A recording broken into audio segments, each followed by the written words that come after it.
Marcos capítulo 1, versículos 14 y 15, son los dos versículos que en esta tarde estaremos trayendo a la iglesia. Dice la palabra: después que Juan había sido encarcelado, Jesús vino a Galilea, proclamando el evangelio de Dios y diciendo: el tiempo se ha cumplido y el reino de Dios se ha acercado.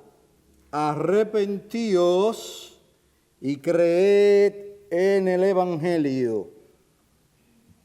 Padre nuestro, Señor y Dios de la gloria, nos acercamos a tu trono de gracia y nos postramos ante tu majestad, ante tu gloriosa presencia. Oramos tu ayuda, Señor, para cumplir la predicación de tu palabra en esta hora. Suplicamos la asistencia del Espíritu Santo, oh Señor, porque el instrumento es muy débil. El instrumento no tiene capacidad alguna. Venimos a ti para que nos haga capaces de declarar cómo debemos la verdad del evangelio. Oramos como el apóstol pedía a la iglesia que orara por él para que hablara como debía hablar.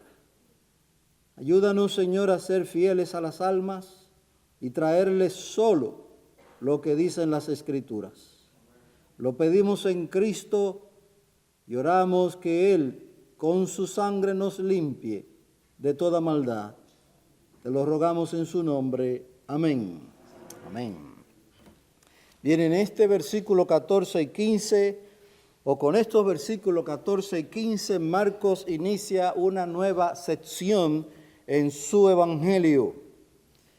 Él nos habla, o primeramente nos ha hablado ya de aquellos eventos preparatorios en el ministerio del Señor Jesucristo. El Señor fue bautizado en agua. El Señor fue ungido con el Espíritu Santo, cumpliéndose así una profecía que está en Isaías. El Espíritu del Señor está sobre mí. Él fue bautizado, Él fue ungido por el Espíritu Santo, Él fue ratificado como el Mesías, el ungido de Dios por la voz que vino del cielo, la voz del Padre, que dijo: este es mi Hijo amado, el amado, en quien mi alma haya contentamiento. No solo fue bautizado, ungido y ratificado por Dios el Padre, nuestro Señor también fue probado, tentado. 40 días y 40 noches en el desierto, tentado por el diablo, pero salió victorioso. Porque esos 40 días fueron 40 días de ayuno y oración. Y eso nos enseña a nosotros que la tentación se vence orando y ayunando. Que al diablo se vence orando y ayunando. Esa es la enseñanza que nos da Cristo con su propia vida. Bueno, pero ¿para qué fue Cristo el Señor preparado? ¿Para qué fue ungido? Él lo dice allí en Isaías: el Espíritu del Señor está sobre mí, me ha enviado a predicar buenas nuevas. Él estaba, dice un autor, él estaba preparado para comenzar su ministerio público de enseñar, y la palabra ministerio significa servir. Ministrar, servir, cómo servía, cómo ministraba el Señor Jesucristo, enseñando, predicando, sanando enfermos y echando fuera demonios. Pero sobre todo, Cristo sirvió sufriendo y muriendo por todas las ovejas que el Padre le había dado. De manera que para esto el Señor estaba preparado para ministrar y servir. Ahora, lo que dice aquí, después que Juan había sido encarcelado, esto no significa que nuestro Señor comenzó a predicar exactamente después que Juan fue encarcelado. Pues las Escrituras nos enseñan que Cristo tuvo un ministerio temprano mientras Juan estaba todavía en libertad. Vayamos al Evangelio de Juan para comprobar esto. Evangelio de Juan capítulo 3. Sí, nuestro Señor, después de todos estos eventos preparatorios, tuvo un ministerio temprano, probablemente un ministerio breve, corto, pero fue mientras Juan todavía estaba libre. O sea que lo que dice Marcos aquí en el capítulo 1 y 14 no es una contradicción, sino que Él escoge el ministerio en Galilea para escribir su evangelio. Pero Cristo predicó antes de que Juan fuera encarcelado. Vayamos a Juan capítulo 3 y veremos esto conforme a la palabra de Dios. Juan 3, y vamos a leer el versículo 22 del Evangelio de Juan. Dice aquí: después de esto vino Jesús con sus discípulos a la tierra de Judea, y estaba allí con ellos y bautizaba. Juan también bautizaba en Enón, cerca de Salim, porque allí había mucha agua, y muchos venían y eran bautizados, porque Juan todavía no había sido metido en la cárcel. ¿Se da cuenta? Juan está todavía libre y ya el Señor Jesucristo está predicando y haciendo discípulos. Dice aquí que bautizaba, pero la Biblia aclara más adelante que él mismo no bautizaba en agua, sino sus discípulos. Cristo bautiza, pero con el Espíritu Santo. Ahora, esta fue la ocasión en que le dijeron a Juan el Bautista: Maestro, aquel de quien tú diste testimonio, ¿está siendo más discípulo que tú? Mírelo ahí, verso 26. Dice el verso 26 de Juan 3. Y vinieron a Juan y le dijeron: Rabí, mira, el que estaba contigo al otro lado del Jordán, de quien diste testimonio, está bautizando y todos van a él. Está claro, hermano, que Cristo está predicando y enseñando, pues ese era su ministerio, después que fue investido con el Espíritu Santo. Todos van a él. Y aquí vienen las palabras memorables de Juan el Bautista. Y acuérdese, todavía está libre, no está preso. Verso 27. Respondió Juan y dijo: un hombre no puede recibir nada si no le es dado del cielo.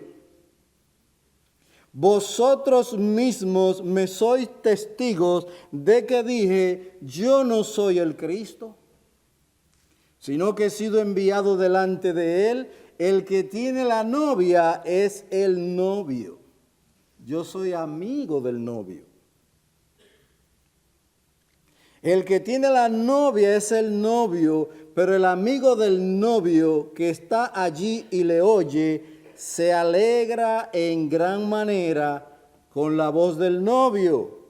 Y por eso este gozo mío se ha completado.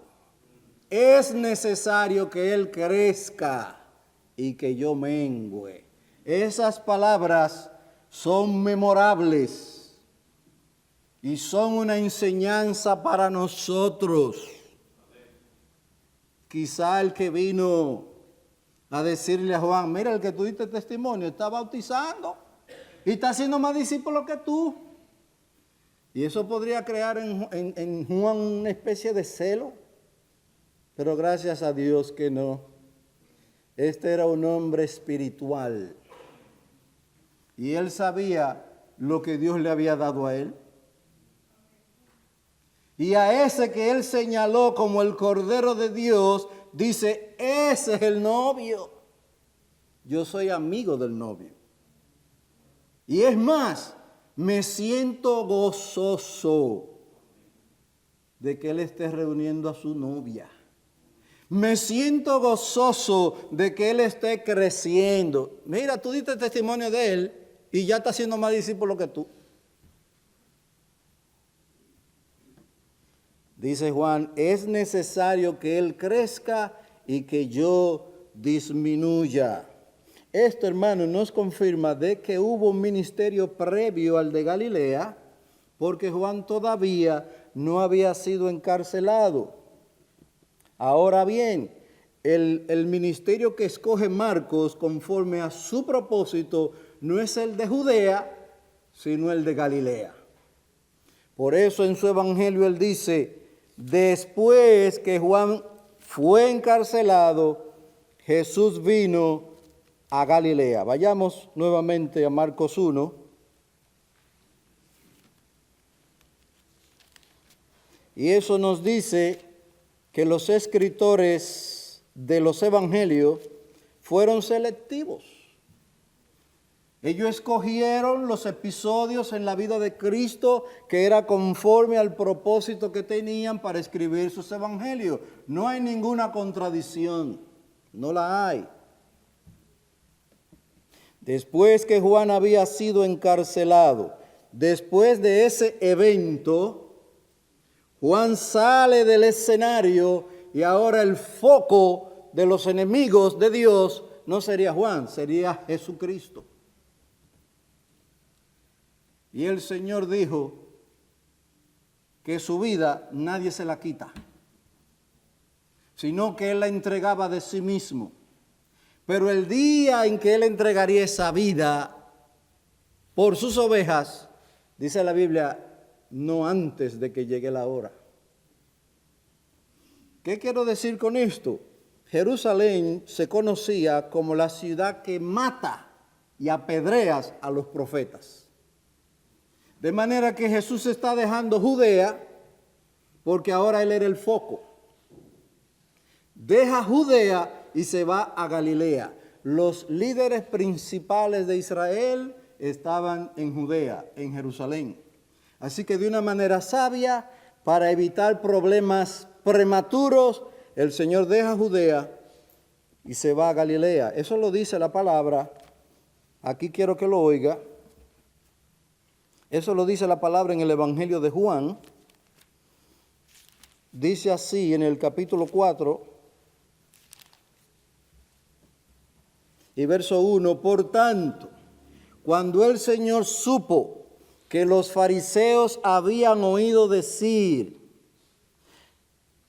cuando el Señor supo que los fariseos habían oído que Él hacía y bautizaba más discípulos que Juan, aunque Jesús mismo no bautizaba sino sus discípulos, salió de Judea y partió otra vez para Galilea. De manera que Jesús deja Judea para evitar confrontaciones innecesarias con los líderes judíos, porque ahora él era el foco. Ya Juan sale del escenario, Juan está preso. Y este es el momento en que Marcos escoge para hablarnos del ministerio, el gran ministerio en Galilea. ¿Por qué Galilea? En cierta manera ya hemos dado alguna razón, pero esto no es fortuito, porque Galilea, que Cristo ministraría en Galilea, estaba ya profetizado. Y me gusta hacer énfasis en esto, hermano, porque la Biblia no es de origen humano. La Biblia es de origen divino. Dios es el único que dice antemano lo que ha de acontecer. Y eso nos da a nosotros un consuelo grandísimo, porque esta es la palabra fiel y verdadera de Dios. Él mismo dice que cuando un profeta dice algo y se cumple, ese profeta es verdadero. La Biblia es el profeta verdadero que tenemos hoy. La profecía más segura, dice la palabra, a la cual debemos estar atentos, como a una antorcha que alumbra en lugar oscuro. Y este mundo está en tinieblas. Con todas las luces que hay, el mundo está en tinieblas, tinieblas espirituales. Por eso quiero hacer mención de esto. El ministerio en Galilea no es algo que surge de último minuto. Eso estaba ya profetizado. Y leo lo que dice Isaías 9. Vayamos a Isaías 9.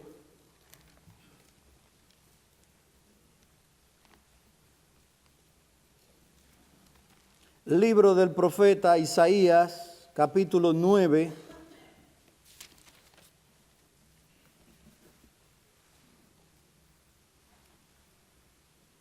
Pero no habrá más lobreguez para la que estaba en angustia, como en tiempos pasados. Él trató con desprecio a la tierra de Zabulón y a la tierra de Neftalí, pero después la hará gloriosa por el camino del mar, al otro lado del Jordán, Galilea de los gentiles. El pueblo que andaba en tinieblas ha visto gran luz. A los que habitaban en tierra de sombra de muerte, la luz ha resplandecido sobre ellos. Nuestro Señor no andaba forzando las situaciones para que se cumplieran las Escrituras. Esto caía de manera normal y natural. Circunstancias se daban, como cuando él nació en Belén. ¿Dónde estaba su madre? En Nazaret.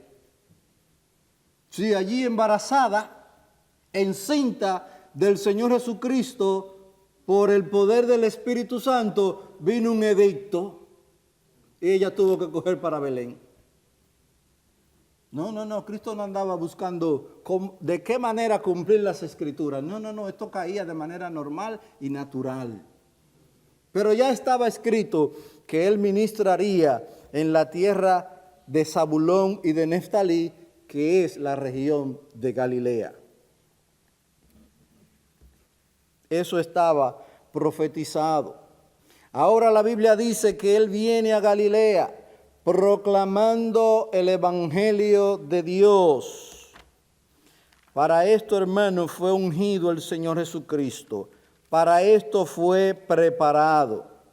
Dice un autor, él vino proclamando el evangelio de Dios, pregonando, eso significa abriendo su boca y proclamando las buenas nuevas de salvación como don gratuito de Dios para los hombres. Una salvación que desde el comienzo hasta el fin es obra de Dios. Dios en Cristo se ocupó de proveer los hechos de aquel relato que habría de ser contado. El Evangelio son hechos históricos, no son imaginarios. Históricamente aconteció que Jesús de Nazaret fue crucificado. Fue clavado en una cruz. Eso es un hecho histórico. innegable. Pero este mensaje del Evangelio, que Cristo fue clavado en la cruz del Calvario en sustitución de muchos hombres y mujeres, para salvarlos de su pecado, el que Él fuera sepultado en una tumba y que al tercer día se levantara de esa tumba, esos son hechos históricos. Dios proveyó esos hechos históricos. Dios planeó esos hechos. Todo se cumplió al pie de la letra. Pero este fue un plan hecho en la eternidad. Por eso se dice el Evangelio de Dios. No es invención humana. No es una religión fundada por un hombre.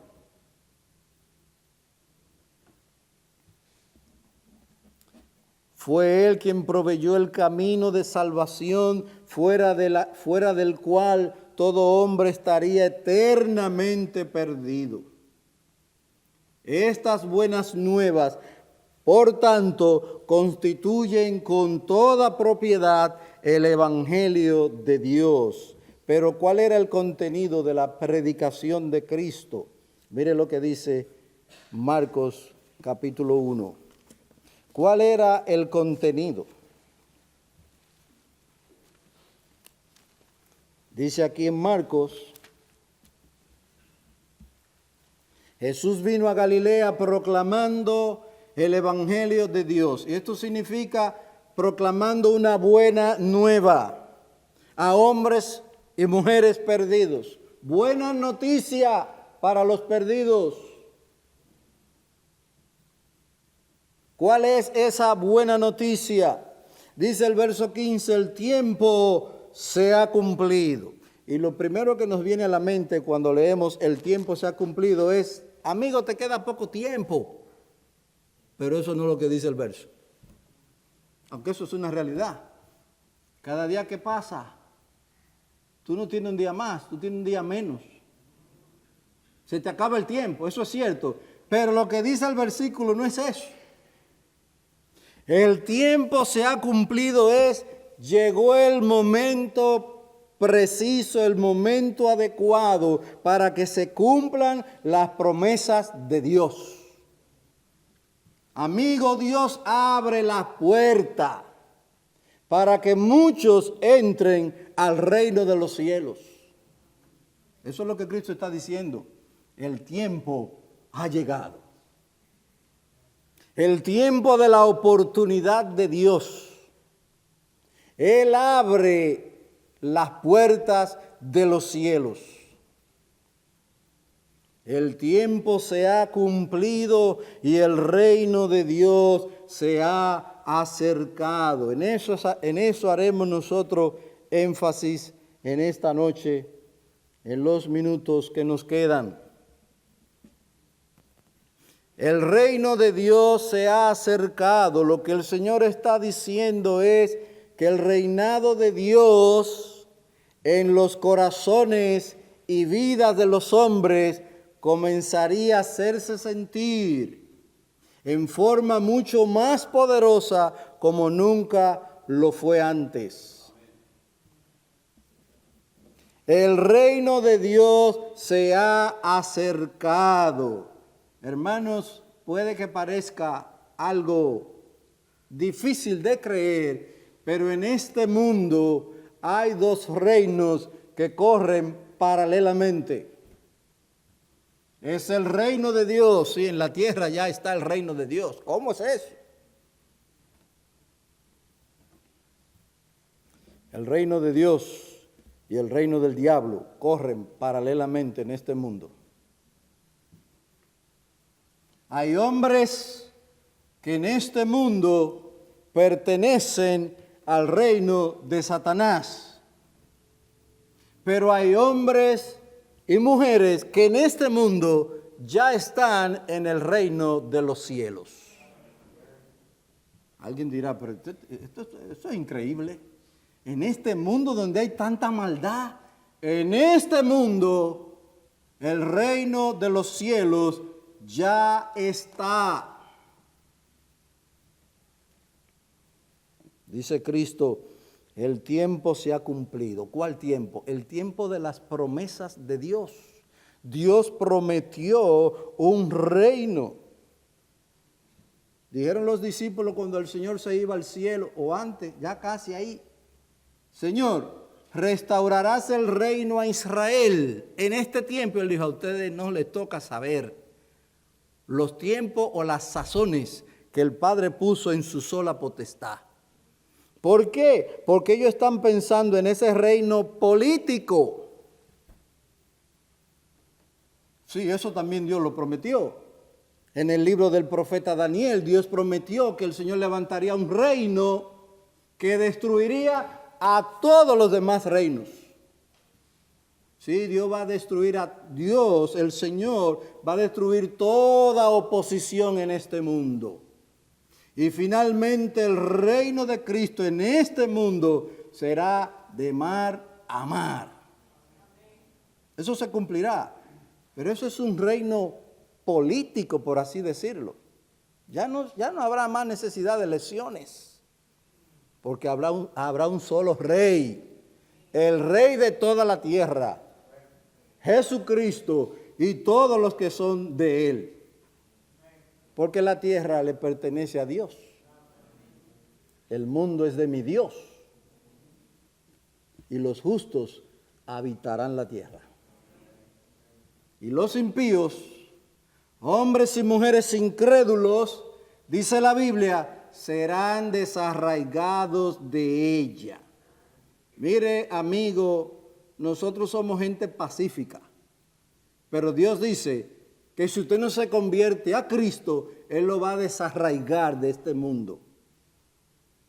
Porque la tierra pertenece a Dios y Él se la da a los justos, a los que creen en Cristo. Ellos habitarán la tierra.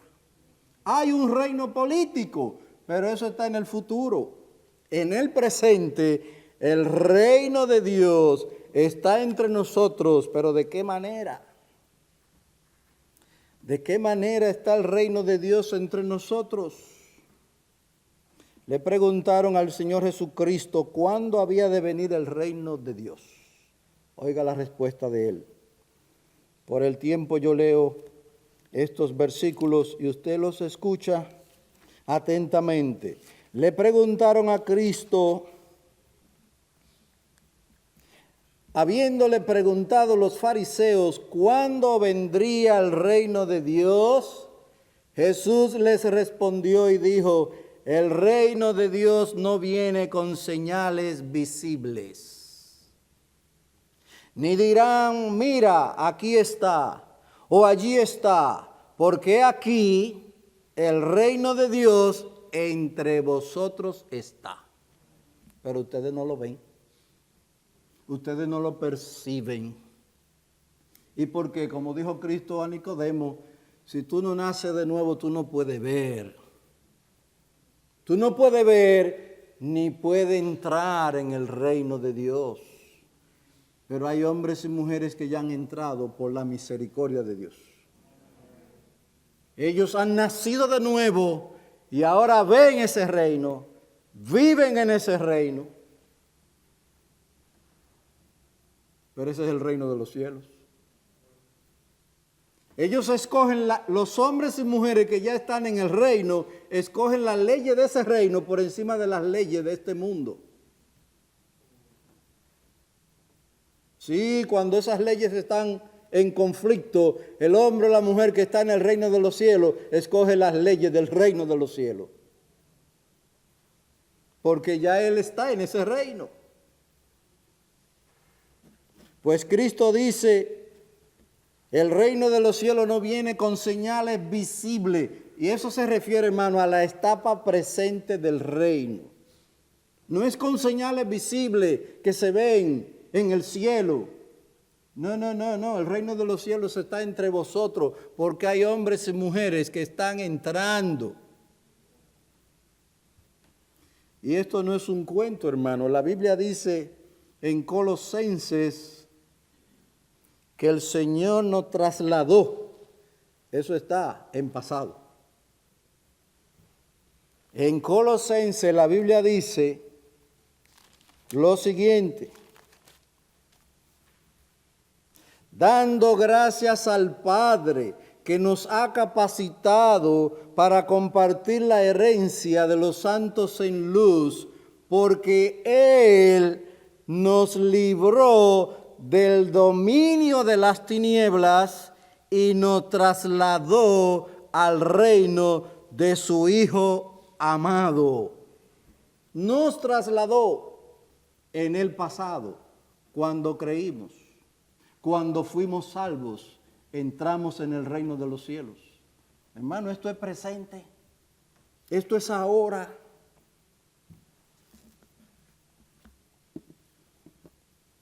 El reino de los cielos es el reino de Dios, el reino de los cielos indica la majestad o el reinado o soberanía de Dios reconocido en los corazones. Hay hombres y mujeres cuyos corazones están sometidos al reino de Dios. En este tiempo, hay un versículo conocido por todos, la oración del Padre Nuestro. Allí dice: venga tu reino, hágase tu voluntad como en el cielo, también en la tierra. A veces nosotros oramos como si esto fuera futuro, pero debemos orar sabiendo que esto debe cumplirse en el presente. Y que cuando yo oro y pido al Señor eso, venga tu reino, hágase tu voluntad como en el cielo, también en la tierra, el primero que debe incluirse soy yo. Señor, que tu voluntad sea hecha en mi corazón y en mi vida. ¿Usted sabe por qué? Porque esa es la señal de que usted está en el reino de los cielos. Si la voluntad de Dios para ti no significa nada, eso te dice que tú estás afuera. Porque los hombres y mujeres que están en el reino de Dios, en el presente, se preocupan por la voluntad de Dios, por hacer la voluntad de Dios. Venga tu reino. ¿De qué manera? Hágase tu voluntad. Como ya se hace en el cielo, que se haga en la tierra. Pero el reino de los cielos también se refiere a la entera salvación, es decir, todas las bendiciones espirituales y materiales, o sea, bendiciones para el alma y el cuerpo que provienen cuando Dios es el Rey en nuestros corazones, reconocido y obedecido como tal. El hombre es rico.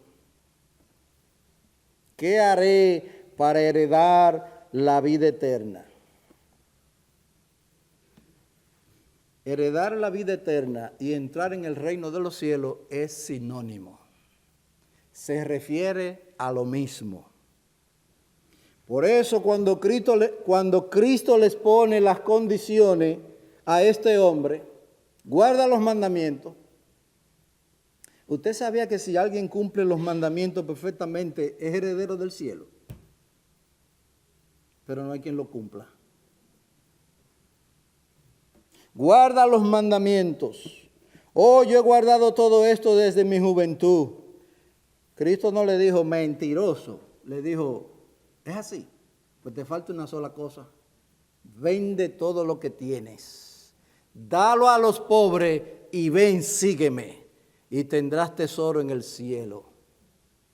Este hombre era un idólatra, pero él dijo, yo he guardado todo. Heredar la vida eterna y entrar en el reino de los cielos es lo mismo, es semejante. ¿Por qué decimos esto? Oiga lo que dice Cristo. Leo lo que dice la Biblia acerca de este hombre en Marcos 10.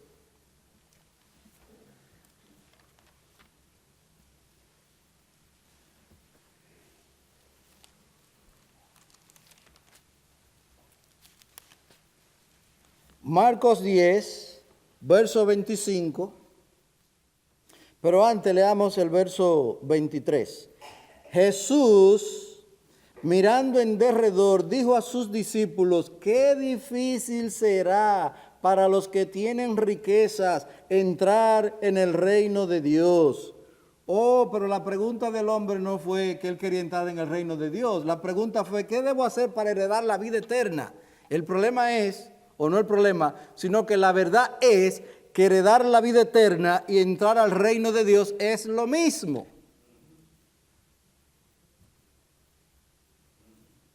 Por eso Cristo le dice, lo mira y lo amó. Y esto significa, tuvo compasión de él, porque él estaba engañado.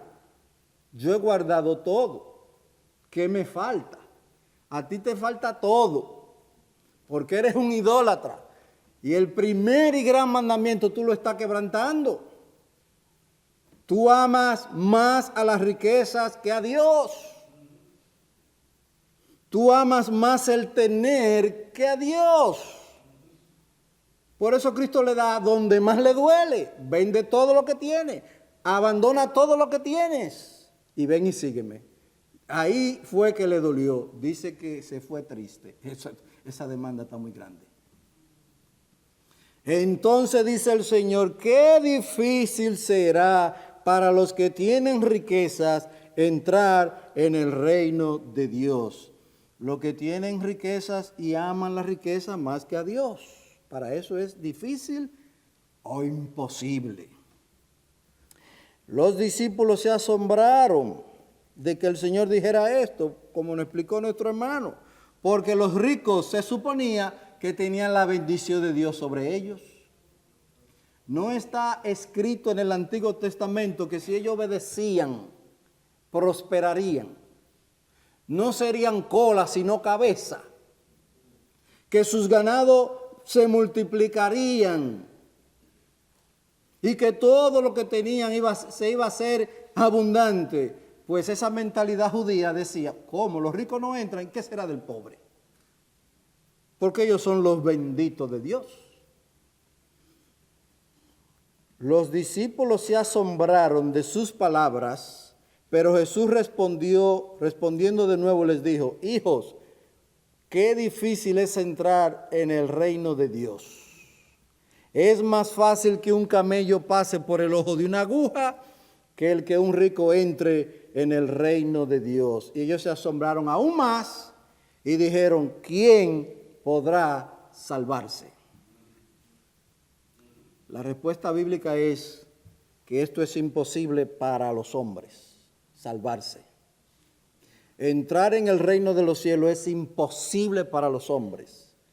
No solo los ricos, sino también los pobres. Mirándolo, Jesús dijo: para los hombres es imposible. Esto incluye a los ricos y a los pobres.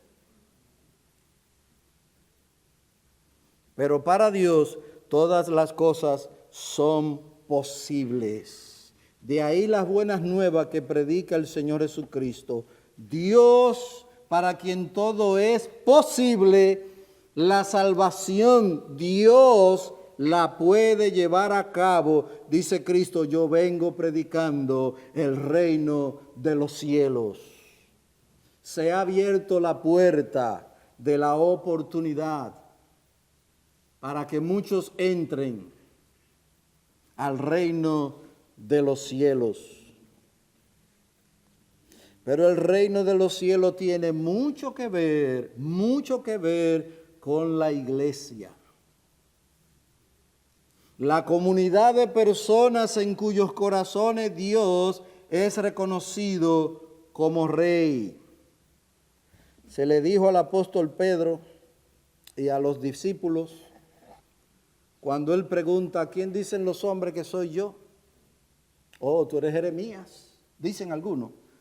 Uno dice que tú eres Juan el Bautista, o uno de los profetas.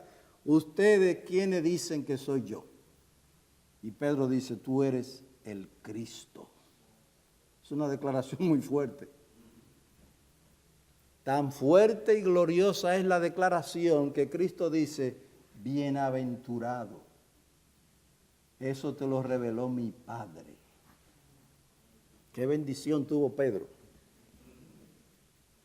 Como representante de los demás discípulos, él abrió su boca, tú eres el Cristo. Y decir de un hombre que está ahí delante de ti, de carne y hueso, tú eres el Hijo del bendito. Hermano, había que tener el Espíritu Santo guiándote para eso. No te lo reveló carne ni sangre, te lo reveló mi Padre. Bendito eres, bienaventurado eres.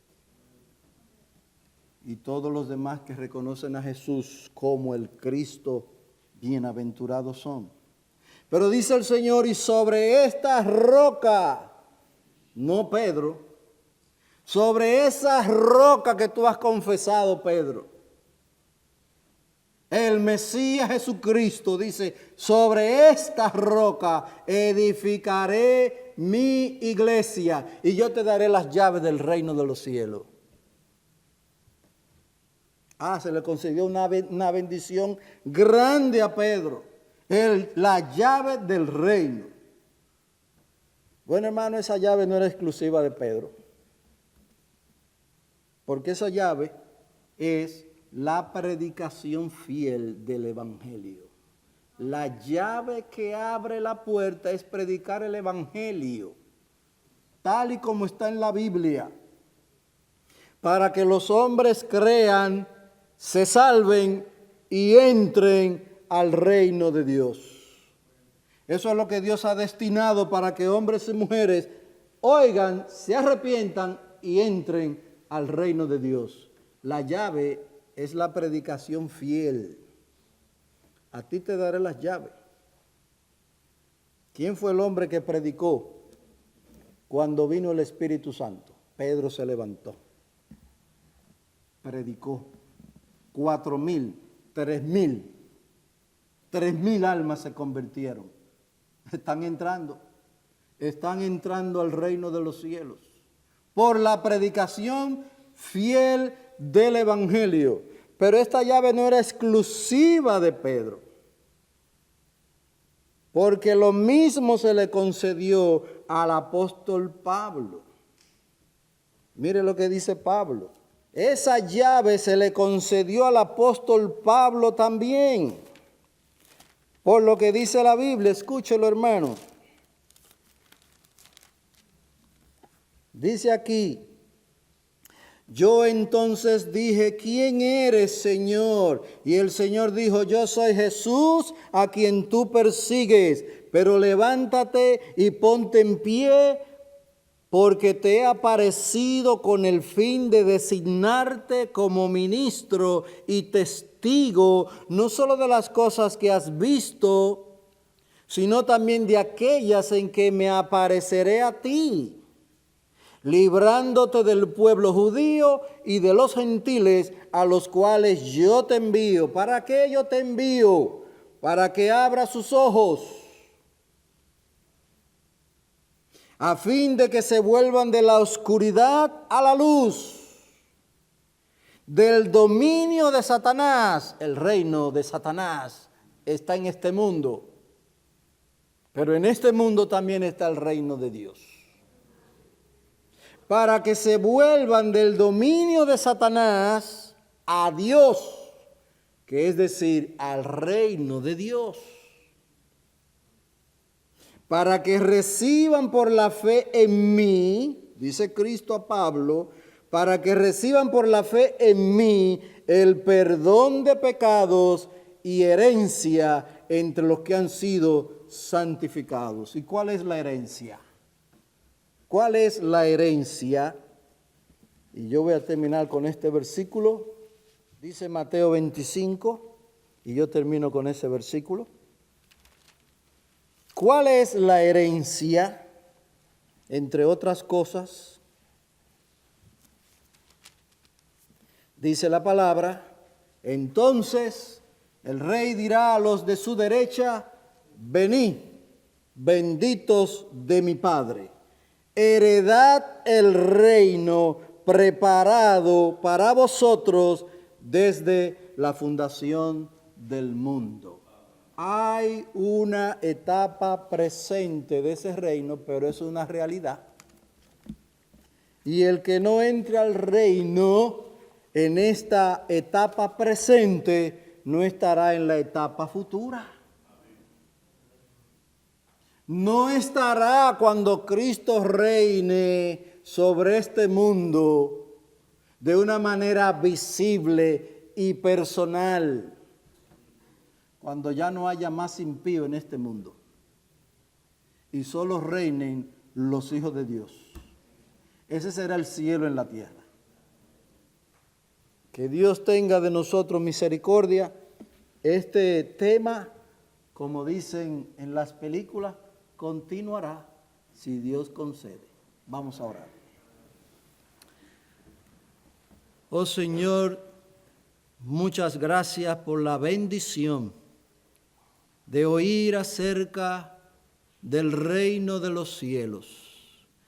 Qué bendición es saber que en este tiempo tú estás llamando por medio del Evangelio a muchas almas a conocer a Cristo, recibirle como Señor y Salvador, y de esa manera entrar al reino de los cielos.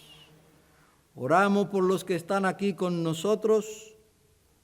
Acércate a sus vidas con gracia y poder, que reconozcan su pecado, que reconozcan a Cristo como el único que puede salvarle. Oh Señor, te lo rogamos para la gloria de tu Hijo. Amén.